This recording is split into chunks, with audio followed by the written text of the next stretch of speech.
सभी छात्र छात्राओं का समाजशास्त्र की कक्षा में स्वागत है।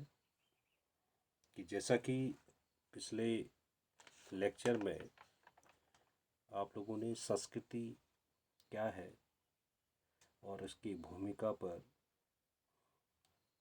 प्रकृति के द्वारा जो मानव को 5 उपहार दिए गए हैं उसके बारे में आपको जानकारी दी और उसके साथ साथ विभिन्न विद्वानों के द्वारा संस्कृति की परिभाषा को बताया गया और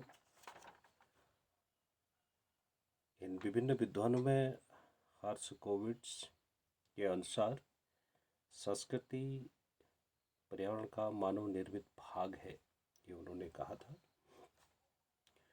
आज इसी को आगे बढ़ाते हुए संस्कृति की जो विशेषताएं हैं उन विशेषताओं पर चर्चा करेंगे। संस्कृति सीखी जाती है, अर्थात सीखे हुए व्यवहार प्रतिमानों के संपूर्ण योग को हम संस्कृति कहते हैं।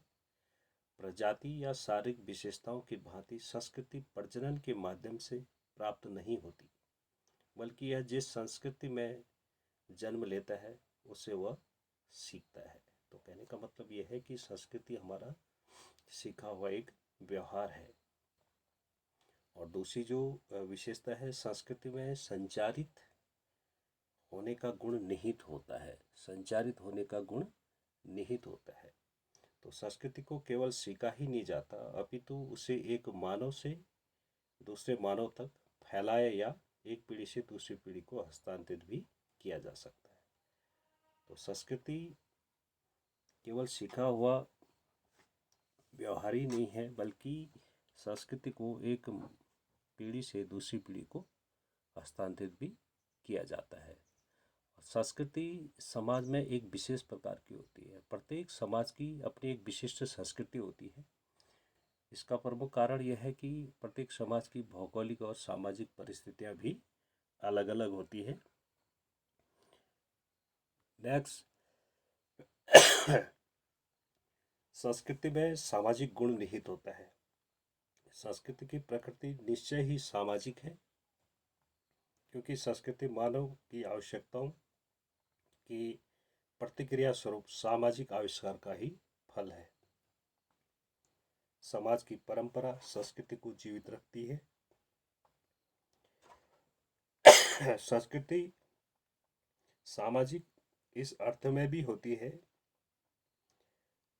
कि यह किसी व्यक्ति विशेष या दो चार व्यक्तियों की धरोहर नहीं होती है, बल्कि यह समाज के समस्त या अधिकतर सदस्यों का सीखा हुआ व्यवहार प्रतिमान होता है। तो कहने का मतलब संस्कृति में एक सामाजिक गुण निहित होता है और संस्कृति किसी व्यक्ति विशेष की नहीं होती है, बल्कि संस्कृति समाज के समस्त या अधिकांश सदस्यों का एक सीखा हुआ व्यवहार है।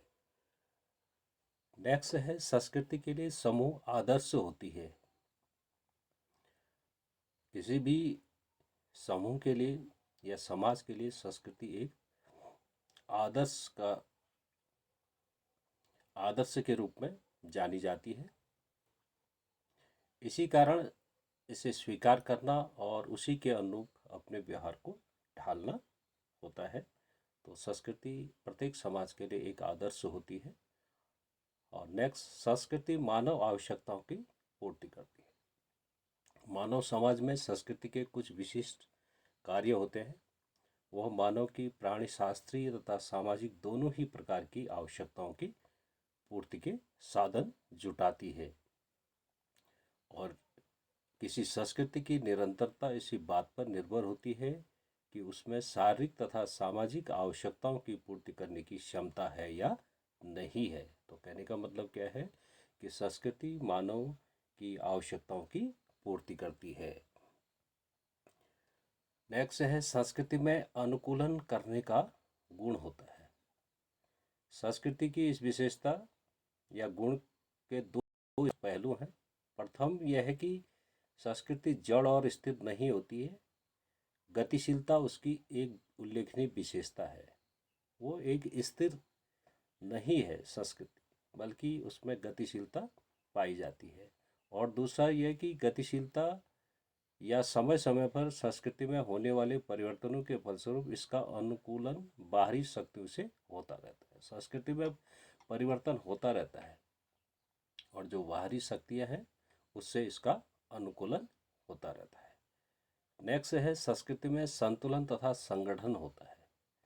संस्कृति एक अखंड व्यवस्था नहीं है। संस्कृति के अंतर्गत अनेक खंड या इकाइयां होती हैं, परंतु ये सब आकस्मिक और अव्यवस्थित नहीं होती।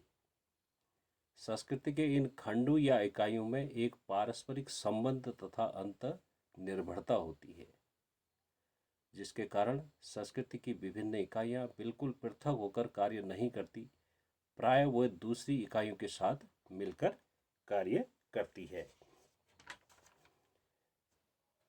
तो ये संस्कृति की कुछ प्रमुख विशेषताएं थी।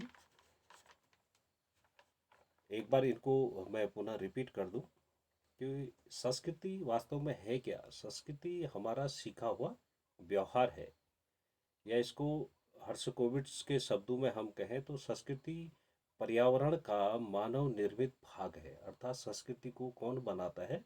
मनुष्य बनाता है। अब संस्कृति सीखी जाती है और संस्कृति संचारित या हस्तांतरित होने का इसमें गुण होता है। अर्थात एक पीढ़ी से दूसरी पीढ़ी में हस्तांतरित होती रहती है और प्रत्येक समाज में एक विशेष प्रकार की होती है और अलग अलग समाजों की संस्कृति अलग अलग होती है। तो कहने का मतलब ये है कि प्रत्येक समाज की संस्कृति अलग अलग होती है और संस्कृति में सामाजिक गुण निहित होता है। ये संस्कृति पूरे समाज की, पूरे समूह की होती है, वो दो चार व्यक्तियों की संस्कृति नहीं होती है। और नेक्स्ट था, समूह के लिए संस्कृति आदर्श होती है। किसी भी समूह या समाज के लिए उसकी जो संस्कृति है, उसके व्यवहार करने के जो तरीके हैं, वो उसके आदर्श होते हैं। और संस्कृति मनुष्य की आवश्यकताओं की पूर्ति करती है। जो संस्कृति होती है वो मनुष्य की आवश्यकताओं की पूर्ति करती है और संस्कृति में अनुकूलन करने का गुण होता है। जैसे इसके दो पहलू बताए थे, संस्कृति जड़ और स्थिर नहीं है, इसमें गतिशीलता पाई जाती है और गतिशीलता समय समय पर संस्कृति में होने वाले परिवर्तनों के फलस्वरूप इसका अनुकूलन बाहरी शक्तियों से होता रहता है। क्योंकि अगर आप अपने देश की संस्कृति के बारे में बात करेंगे तो उसमें समय समय पर परिवर्तन होते जाते हैं, बाहरी संस्कृतियों का मिश्रण होता रहता है। तो अंततः अपनी संस्कृति को जीवित रखना एक बहुत बड़ी चुनौती बन गया है। और संस्कृति में संतुलन तथा संगठन होता है। संस्कृति एक अखंड व्यवस्था नहीं है। संस्कृति के अंतर्गत अनेक खंड या इकाइयां होती हैं और ये सब आकस्मिक और अव्यवस्थित नहीं होती है। संस्कृति के इन खंडों या जो इकाइयां होती हैं उनके पारस्परिक संबंध तथा अंतर निर्भरता होती है उनमें, जिसके कारण संस्कृति की विभिन्न इकाइयां बिल्कुल पृथक होकर कार्य नहीं करती हैं। वो एक संयुक्त रूप से प्राय एक दूसरे के साथ मिलकर कार्य करती हैं। तो इस प्रकार से ये संस्कृति क्या है, संस्कृति की परिभाषा और संस्कृति के जो विशेषताएं हैं उन विशेषताओं के बारे में आपने आज के लेक्चर में जाना। और आपके पाठ्यक्रम को आगे बढ़ाते हुए जो अगला जो लेक्चर होगा वो जनजाति सामाजिक संगठन क्या है और जनजाति सामाजिक संगठन के अंतर्गत आपने जो जनजाति सामाजिक स्तरीकरण है उसके बारे में पढ़ना है। और जो जनजाति सामाजिक जो संगठन है उसके अंतर्गत आपने जनजाति विवाह, नातेदारी, गोत्र और युवाग्रह और जनजातियों में महिलाओं की क्या स्थिति है, इस यूनिट में आपको ये सारी चीज़ें पढ़ाई जाएंगी। तो आज का लेक्चर यहीं पर समाप्त करते हैं। Thank you.